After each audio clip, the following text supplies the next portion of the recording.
Praise Lord. एक बार फिर से आज पवित्र सुबह के लिए परमेश्वर का धन्यवाद करते हैं कि सच में उसने हमें जिंदों की जमीन में जिंदा रखा है। खुदा कलाम कहता है कि यहोवा मेरा चरवाहा है, मुझे कुछ भी घटी ना होगी। और सच में मेरे प्रियो, अगर आपके जीवन के अंदर परमेश्वर का वचन है, अगर आपके जीवन के अंदर आराधना है, अगर आपके जीवन के अंदर प्रार्थना है और आपकी संगति यीशु के साथ है, मेरे प्रियो, आपको किसी भी बात की घटी ना होगी। कोई भी बात की घटी आपके जीवन के अंदर नहीं हो सकती है, क्योंकि हम परमेश्वर, जीवित परमेश्वर की आराधना करने वाले लोग हैं। हम प्रभु का धन्यवाद करते हैं आज की पवित्र सुबह के लिए। प्रभु का धन्यवाद करते हैं। आने जब प्रभु की हम आराधना कर रहे हैं, हम अच्छे गीतों को सुनेंगे, आराधना में चलेंगे और वचन में चलेंगे और प्रभु की महिमा हम सब करेंगे। और सच में हमारे जीवन से निरंतर परमेश्वर की महिमा होती रहनी चाहिए। Praise the Lord. Amen. Praise the Lord, hallelujah. परमेश्वर का धन्यवाद हो आज के सुंदर दिन के लिए कि परमेश्वर के अनुग्रह से हम सब फिर से जमा हुए हैं ताकि हम सब परमेश्वर को धन्यवाद कर सके, परमेश्वर की महिमा कर सके, उनकी तारीफ कर सके, क्योंकि परमेश्वर ने हम सबों के जीवनों में बड़े बड़े काम किए हैं। ऐसे ऐसे काम किए हैं जो असंभव लगते थे, लेकिन परमेश्वर ने संभव किया है। आइए ये धन्यवाद करने का समय है। पूरे दिल से आनंद के साथ परमेश्वर का धन्यवाद करें, तालियों को बजाते हुए परमेश्वर का धन्यवाद करें, अपने तमाम बोझ चिंताओं को परमेश्वर के सम्मुख रखें और धन्यवाद करें। आइए हम सब आराधना में चलते हैं। आइए प्रभु की आराधना में चलेंगे, उसकी महिमा करेंगे, क्योंकि वो महिमा के योग है, वो स्तुति के योग है, वो आदर और महिमा के योग है। उसका धन्यवाद करें। हर दिन नई आशा का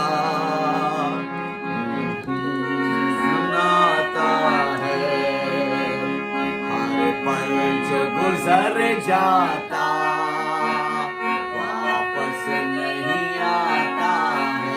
फिर से हर दिन नई आशा का संदेश सुनाता है।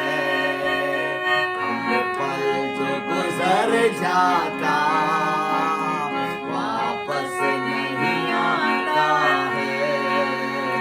दुनिया में तसल्ली तो मिलती है उसे दिल को, दुनिया में तसल्ली तो मिलती है उसे दिल को, जो गीत मसीहा के दिन रात ही गाता है। फिर से जो गीत मसीहा के दिन रात ही गाता है।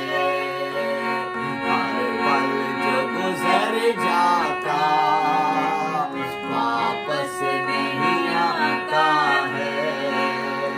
हर पल जो गुजर जाता वापस नहीं आता है।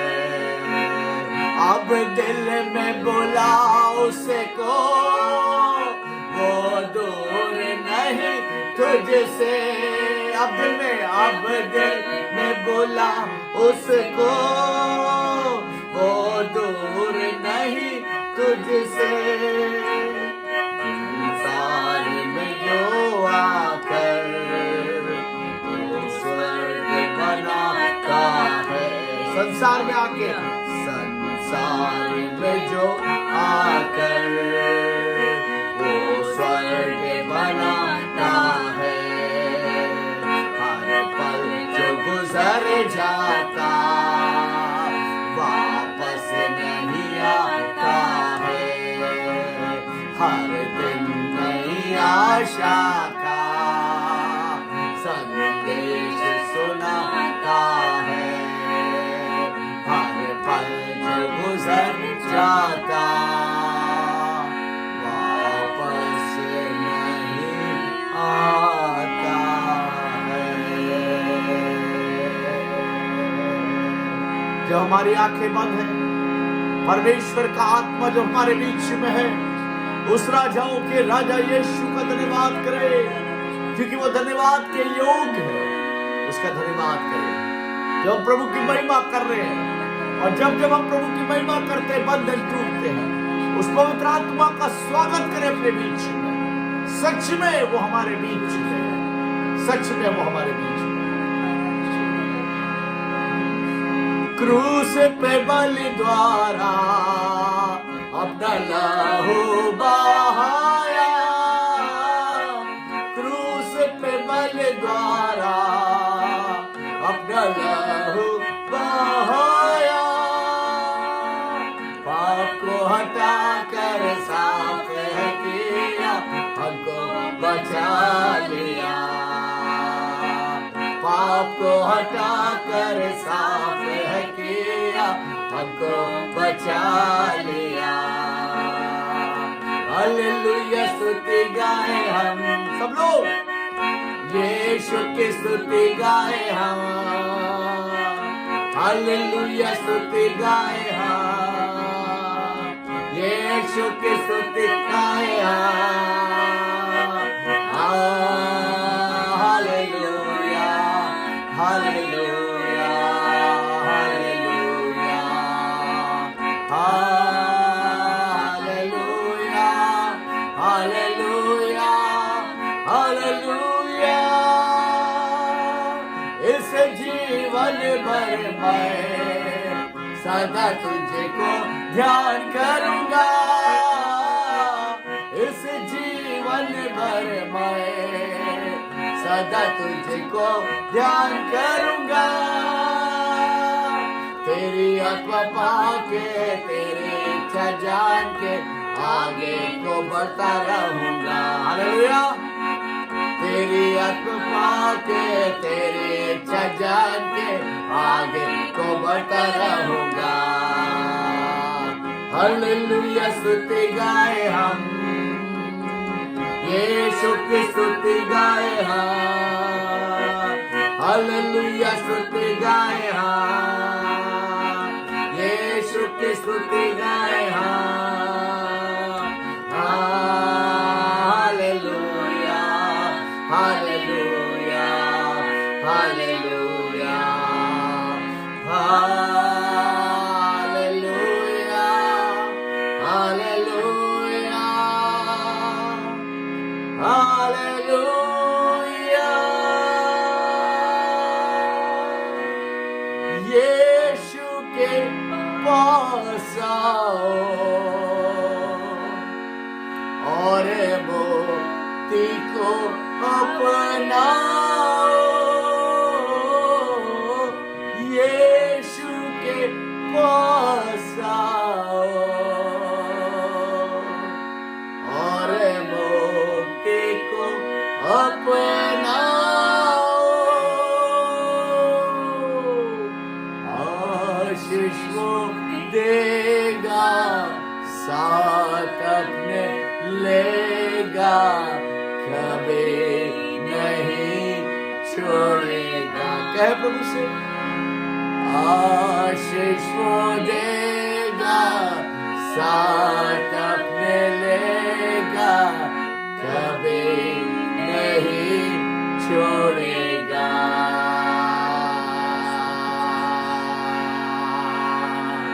हालेलुया स्तुति गाए हम, यीशु की स्तुति गाए हम।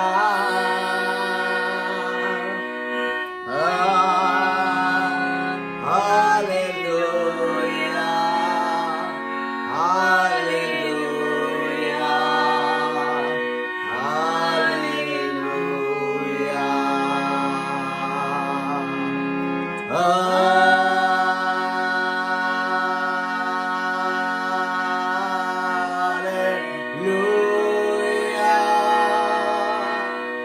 Hallelujah hallelujah.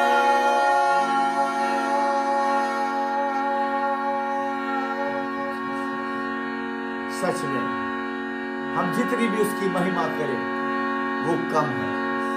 वो स्तुति के योग है, आदर के योग है, महिमा के योग है। आइए हम लोग प्रार्थना में चलेंगे। उसके नाम को धन कहेंगे, उसकी महिमा करेंगे। ओरी खराबाश। धन्यवाद यीशु। ला खराबाश। हालेलुया। धन्यवाद पिता परमेश्वर, धन्यवाद करते हैं आज के सुंदर दिन के लिए। धन्यवाद धन्यवाद करते हैं परमेश्वर आपके महान उपकारों के लिए, ओरी परमेश्वर खबाबाश। महान आश्चर्य कर्मों के लिए, परमेश्वर धन्यवाद करते हैं आपकी चंगाइयों के लिए, परमेश्वर अद्भुत रीति से कार्य करते हैं। हम धन्यवाद करते हैं सभी बातों के लिए। प्रार्थना करते हैं परमेश्वर, जब आपके वचन को सुनने जा रहे हैं तो हम सबों के हृदय को तैयार कर परमेश्वर, ताकि उस वचन को परमेश्वर हम ग्रहण करने पाए, उसको अपने जीवन में उतारने पाए। परमेश्वर प्रार्थना करते हैं परमेश्वर, आपकी बेटी को आपके हाथ सौंपते हैं। पवित्र आत्मा अपने दुगने अभिषेक से भर परमेश्वर, और जिस वचन से आप बातचीत करना चाहते हैं उस वचन को दे परमेश्वर, और उसके मुख से उन भेदों को प्रकट कर परमेश्वर, ताकि जब हम सब सुने तो परमेश्वर बहुत सफल लाने पाए। परमेश्वर हम लोगों के लिए आशीष का कारण बने परमेश्वर, और आपकी महिमा करने पाए। सभी बातों के लिए धन्यवाद करते हैं। जितने भी लोग देख रहे हैं परमेश्वर, प्रार्थना करते हैं उनके जीवन में जो भी बोझ है, चिंताएं हैं, दर्द है, बीमारी है, तकलीफ है, टूटे हुए परमेश्वर, प्रार्थना करते हैं ऐसे तमाम बंधनों से सभी को स्वतंत्र करें। सभी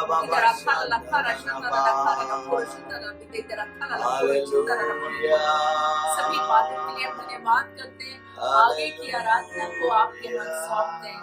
प्रार्थना यीशु मसीह के नाम से मांगते हैं, सुनो कबूल कर। आमीन। Praise the Lord. परमेश्वर का धन्यवाद करेंगे इस खूबसूरत समय के लिए। हम धन्यवाद देंगे परमेश्वर का कि उसने हमें संभाला है, सुरक्षित रखा है और बहुत सारी आशीषें दी हैं। आइए हम सब वचन में जाएंगे और आज के दिन हम पूरे यूहन्ना 11 पे फोकस करेंगे। मैं पूरा चैप्टर नहीं पढ़वाऊंगी, बट बीच बीच में कुछ आयतों पे हम खास तौर से फोकस करेंगे। और हम इस पूरे चैप्टर का मैं आप सबको एक समरी बताना चाहती हूँ कि ये वो यहाँ पे जो आज जिस बात में हम सब फोकस करने वाले हैं वो ये है कि किस प्रकार से यीशु मसीह का जो काफी प्रिय मित्र था लाजर, जब उसकी तबीयत खराब थी तब यीशु मसीह ने क्या किया, जब उसकी मृत्यु हुई तब यीशु मसीह ने क्या किया, और जब उसके पास उसकी बहनें आईं वो उम्मीद भरी आंखों के साथ, वो उम्मीद के साथ, तब उसने क्या किया।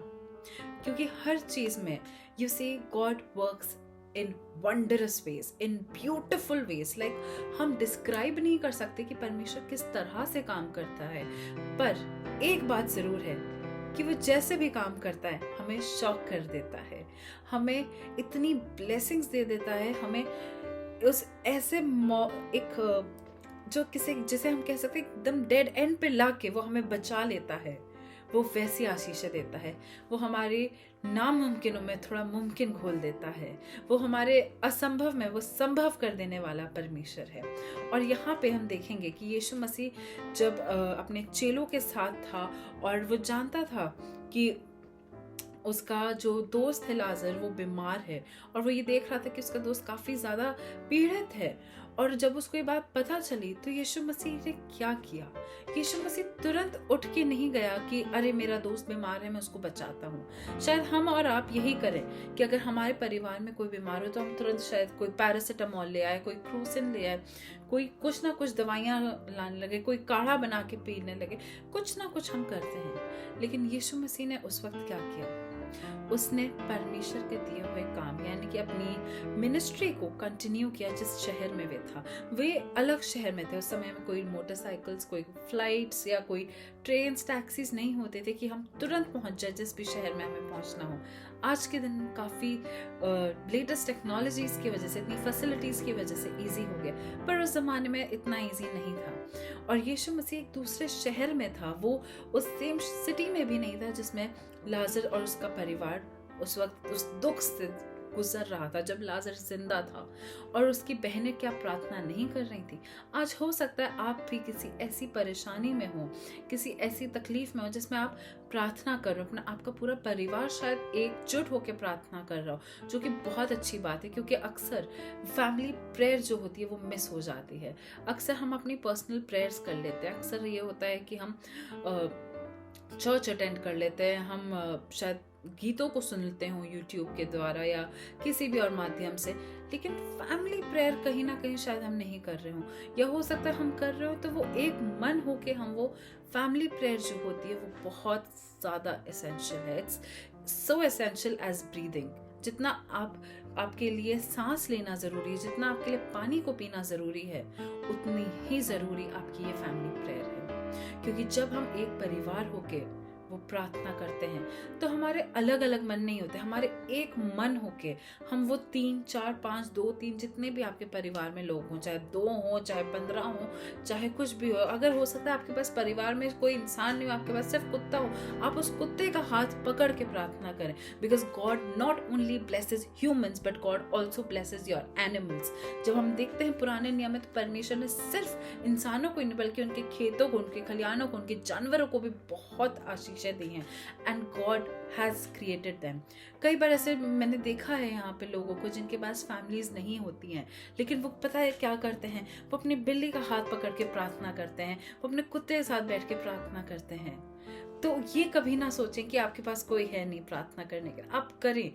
वो फैमिली प्रेयर बहुत ज़्यादा इम्पॉर्टेंट होती है। और अगर आज आपके फैमिली में इन एनिमल्स की जगह ह्यूमन्स है तो उसकी बहुत वैल्यू करें, क्योंकि ऐसे बहुत लोग होते हैं जिनके पास परिवार नहीं होता है, पर इस परिवार को बचाए रखने के लिए वो फैमिली प्रेयर बहुत ज़रूरी है। और जब ये फैमिली प्रेयर का इम्पोर्टेंस यहाँ पे चल रहा था, जब मरियम मार्था सब परेशान होकर प्रार्थना में लगी होंगी, वो कुछ ना कुछ उपचार ढूंढ रही होंगी कैसे अपने भाई को बचा सके, उन्होंने यीशु मसीह तक बात पहुंचवाई। यीशु मसीह ने क्या किया? यीशु मसीह तुरंत उठ के गया? नहीं, यीशु मसीह तुरंत उठ के नहीं गया, बल्कि यीशु मसीह उस वक्त जो कार्य कर रहा था उसे कंप्लीट कर रहा था। यीशु मसीह तुरंत नहीं उठा, उसने क्या किया? वो वहां बैठा, वो रुका रहा, और वो जिस शहर में सेवकाई कर रहा था वो वहां करता रहा। और 2 दिन बाद यीशु मसीह उठा और उसने तय किया कि चलो अब समय आ गया है लाजर के पास जाने का। और उस जिस शहर में लाजर रहता है बैतनी में, वहां पे ऑलरेडी बहुत विरोध हो रहा था यीशु मसीह का। इतना विरोध हो रहा था कि हम जो बाइबल में देखते हैं कि ये तक था कि अरे वो लोग तुमको मार देंगे, ये सब कहा जाता था यीशु मसीह को। यीशु मसीह के चेले कहते थे कि अरे रबी आप ना जाएं, आपको खतरा है। लेकिन आपको मालूम है यीशु मसीह ने फिर भी बोला नहीं, मेरा प्रिय दोस्त है, उसको मेरी जरूरत है। पर ये तब हुआ जब लाजर मर चुका था, जब लाजर की मृत्यु हो गई थी। उसके बाद यीशु मसीह उठे और वे गए उस शहर की ओर, जहाँ पे उनके लिए भले ही बहुत सारी रुकावटें क्यों नहीं थी, भले ही लोग उनको पसंद नहीं करते थे, लेकिन फिर भी वे उठे और उन्होंने तय किया कि नहीं, मैं जाऊंगा लाजर के लिए, मैं वो चमत्कार, वो परमेश्वर का वो काम करने जाऊंगा। और उसके बाद क्या होता है, जब वो ये फैसला लेते थे, थोमा ने मन में बोला और उसने एक चेले से भी बोला कि चलो यीशु मसीह तो मरने जा ही रहा है, हम भी मरने चलते हैं। और ये कितनी अजीब बात है, जो चेला उसके साथ पूरे समय रहता था, 24 घंटे उसके साथ चला फिरा करता था, जो चेला उसके हाथ पकड़े रहता था, आज उस चेले ने भी ऐसी बात कह दी। क्यों? क्योंकि वो अपनी संसारिक नजरों से देख रहा था उस नफरत को, वो उस आत्मिक नजर से नहीं देख रहा था कि जो चमत्कार होने जा रहा था, जो यीशु मसीह को, वो जो प्रेम जो यीशु मसीह का है वो बांटने जो वो जा रहा था, उस प्रेम को नहीं देख रहा था, उस चमत्कार को नहीं, उस योजना को नहीं, बल्कि उस नफरत को देख रहा था जो लोग उसके प्रति रखते हैं, उस खतरे को देख रहा था जो उसकी संसारिक आंखें उसको दिखा रही थी। और सिर्फ इतना ही नहीं, जब हम इसके आगे देखते हैं तो जब वो पहुंचा, जैसे ही उसने वो शहर के नजदीक पहुंचा, मार्था ने देखा वरन मरियम बैठी रही। जब हम पूरे वचन में देखते तो वो मरियम थी जो हमेशा उसके चरणों पे बैठी रही, और वो मार्था थी जो घर के काम काजों में लगी रही। और हम अक्सर कहते हैं कि मार्था मत बनो, मार्था मत बनो, लेकिन वो मार्था थी जो दौड़ के गई यीशु मसीह को देख के। और उसने एक बहुत खूबसूरत सी बात कही यहाँ 22वीं आयत में, जो ये है, हम 21वीं से पढ़ते हैं। मार्था यीशु के आने का समाचार सुनकर उससे भेंट करने को गई, परंतु मरियम घर में बैठी रही। मार्था ने यीशु से कहा, हे प्रभु, यदि तू यहाँ होता तो मेरा भाई कदापि ना मरता। एक बात है जो हम यहाँ देखना चाहेंगे, भले ही मार्था नहीं बैठती थी परमेश्वर के चरणों पे, उसके वचन उतना ध्यान से नहीं सुनती थी, लेकिन उसने इतना सुन रखा था कि नहीं, यीशु मसीह वो शख्सियत है जो हर चमत्कार कर सकता है। अक्सर आज शायद आपने भी अपने आसपास उन लोगों को देखा होगा जिनसे आपको ना उम्मीदी हो, जिनसे आपको हो कि अरे ये इनका तो कुछ नहीं हो सकता, ये तो सुधर ही नहीं सकते, इस पे इधर पे कुछ फायदा नहीं है बोलने का, इधर पे कोई फायदा नहीं है समझाने का। लेकिन आप समझाना ना छोड़ें, क्योंकि जो व्यक्ति कभी वचन नहीं सुनता था, जो व्यक्ति हमेशा अपनी दुनिया में अपने काम काज में व्यस्त रहती थी, उस व्यक्ति को याद आया वो बातें जो वो दूर से कभी सुन लिया करती थी, उसके कान में पड़ जाया करती थी, और वो बातें जो उसकी बहन हमेशा विश्वास रखती थी। कठिनाई के समय परमेश्वर आपके लिए, आपके विश्वास को संभाले रखने के लिए, आपको सपोर्ट देने के लिए किसी का भी इस्तेमाल कर सकता है। आपको वो बात रियलाइज करवाने के लिए परमेश्वर कुछ भी कर सकता है। और यहाँ पे हमें देखने को मिलता है मार्था के मन का परिवर्तन। जो मार्था हमेशा बैठी रहती थी अपने कामों में, वो मार्था दौड़ के आई यीशु मसीह के पास और कहती क्या है कि हे प्रभु, यदि तू यहाँ होता तो मेरा भाई कदापि ना मरता, और अब भी मैं जानती हूँ कि तू जो कुछ तू परमेश्वर से मांगेगा परमेश्वर तुझे देगा। आमीन। बहुत खूबसूरत बात है कि जो कुछ तू परमेश्वर से मांगेगा परमेश्वर तुझे देगा। और वो फेथ था उसका कि नहीं देगा परमेश्वर। मुझे मालूम है भले ही वो इस बात को नहीं समझ पाए कि यीशु मसीह लाजर को मुर्दों में से जिलाने के लिए आया है। और जब हम आगे देखते हैं कि यीशु रोया, जिसको कहा जाता है कि बाइबल की सबसे छोटी वर्स है कि यीशु रोया, लेकिन वो यीशु क्यों रोया? क्या वो लाजर की मृत्यु पर रोया? पर वो इस बात पे रोया कि मरियम हमेशा परमेश्वर के नजदीक रहती थी, वो नहीं पहचान पाई। मार्था जिसने इतनी बड़ी बात कह दी पर वो समझ नहीं पाई क्योंकि वो स्पिरिचुअल विजडम उसके पास नहीं था। लोग, उसके चेले नहीं समझ पाए कि यहाँ क्या होने जा रहा है। वो इस बात पे रोया। वो इस बात पे रोया कि इतना ज्यादा इनके साथ रहने के बाद भी क्यों नहीं देख पा रहे हैं मेरे प्रेम को, क्यों नहीं समझ पा रहे हैं इनके लिए क्या योजना रखी है मैंने, क्यों नहीं धीरज रख पा रहे हैं। आज पेशेंस होना सबसे ज्यादा जरूरी है। आज हमारे पास पेशेंस ही नहीं है। हम चाहे कोई भी काम कर लें, लेकिन हम सोचते हैं जल्दी जल्दी जल्दी जल्दी जल्दी फास्ट ट्रैक कर लेंगे, हम ये कर लेंगे, हम वो कर लेंगे, लेकिन हम पेशेंस नहीं रख पाते हैं। और ये कोई गलत बात नहीं है क्योंकि हम इंसान हैं, हम नहीं कर सकते हर चीज। लेकिन हम जब परमेश्वर से कहेंगे कि परमेश्वर मुझे इतना पेशेंस दें कि मैं आपके वचनों पे, आपके प्रॉमिसेस को थामे रहूं और वेट कर सकूं आपकी बातों पे, तो आप देखिए जब हम पेशेंटली वेट करते हैं तो कितना कुछ होता है। It's not an easy task to wait patiently on God's word. It is the most difficult thing to do. जब हमें पेशेंटली वेट करना हो तो सबसे डिफिकल्ट चीज होती है। और वही एक पॉइंट होता है जब हमारा प्रभु रो देता है, जब वो रोता है कि क्यों नहीं वेट कर पा रहे हो, क्यों भरोसा नहीं रख पा रहे हो उस उचित समय का, क्यों कुछ क्षण नहीं रुक पा रहे हो। वो बहुत दुखी होता है, वो निराश होने लगता है कि क्यों मेरे बच्चे मुझ पे भरोसा नहीं रख रहे हैं। और यही हुआ था यीशु मसीह के साथ। भले ही मार्था ने जो बात कही वो बहुत गहरी बात थी 22वीं आयत में कि यदि तू परमेश्वर से कुछ मांगे तो वो जरूर तुझे देगा, कि परमेश्वर तुझे देगा, क्योंकि वो जानती थी कि यीशु मसीह कौन है। लेकिन वो जानते हुए भी ये ना जान सकी कि वो काम क्या करने वाला है। और उसके बाद हम देखते हैं कि यीशु मसीह उस कब्र के पास गया और उसने कहा कब्र का पत्थर हटाओ। लोग कहने लगे रहे इसमें से बास आ रही है, नहीं नहीं नहीं मत हटाओ मत हटाओ, लेकिन यीशु मसीह ने कहा हटाओ। और जब कब्र का पत्थर हटा तब लाजर उन पट्टियों समेत बाहर आया। उसके हाथ पैर सब बांध दिए गए थे पट्टी जैसे, और फिर जब वो बाहर आया सब उसकी पट्टियां खुली।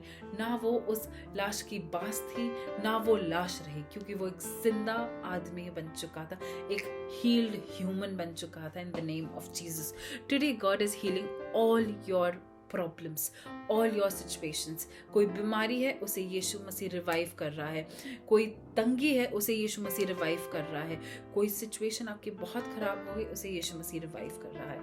आइए अपनी आंखों को बंद करते हैं। Hallelujah hallelujah. धन्यवाद करते पिता, हम धन्यवाद करते समय के लिए, आपका सभी बातों के लिए धन्यवाद करते हैं। हम खास तौर से पिता धन्यवाद करते हैं आज के दिन के लिए। परमेश्वर आपने आज का एक खूबसूरत दिन दिखाया, उसके लिए आपका धन्यवाद हो। और हम मांगते हैं पिता आज का ये पूरा दिन परमेश्वर और ये पूरा आने वाला हफ्ता पिता हमारे लिए एक ब्लेसड और एक रिवाइवल वीक होने पाए परमेश्वर। हमारी हर डेड सिचुएशन में परमेश्वर आपकी जान आ जाने पाए पिता। आप हमारी हर डेड परिस्थितियों में परमेश्वर आप अपनी श्वास को फूंक दे और हमारी हर तंगी, हर परेशानी, हर दुख, हर दर्द यीशु मसीह के नाम से खत्म हो जाए और वो सभी स्ट्रक ब्लेसिंग्स आपके नाम से रिलीज करते हैं। हम प्रार्थना करते हैं हमारे सभी दर्शकों के लिए, उनके परिवारों के लिए पिता, और मांगते हैं परमेश्वर आपकी डिवाइन प्रोटेक्शन के लिए परमेश्वर, कि आप हर खतरों से, हर इवल ट्रैप से हमारे लोगों को परमेश्वर बचा के रखें। यदि किसी के कोई भी निवेदन है परमेश्वर, तो उन निवेदनों को पिता हम आपके हाथों में सौंपते हैं और हमारे सभी दर्शकों पर आपके लहू को लगाते हैं पिता। हम प्रार्थना करते हैं परमेश्वर कि आप हमारे को परमेश्वर अपने धीरज से भरे पिता, कि हम अपने उस फेथ में परमेश्वर डगमगाने ना पाए, हम आप में पेशेंटली वेट कर सके पिता आपके प्रोमिसेस पे परमेश्वर। मैं प्रार्थना करती हूँ खास तौर से हमारे परमेश्वर सभी लोगों पे, हमारे YouTube परिवार पे आपका लहू लगाते हैं पिता। मैं प्रार्थना करती हूँ पिता खास तौर से यदि किसी को कोई भी प्रकार की दर्द है, तकलीफ है, बीमारी है, तंगी है, हर चीज पे आपका लहू लगाते हैं पिता, क्योंकि हर बात का योजना परमेश्वर, हर बात का समाधान आपके पास है। आगे के पूरे समय को आपके हाथों में सौंपते हैं और इस प्रार्थना को यीशु मसीह के नाम से मांगते हैं, आमीन। God bless you all. Have a great and a safe week ahead.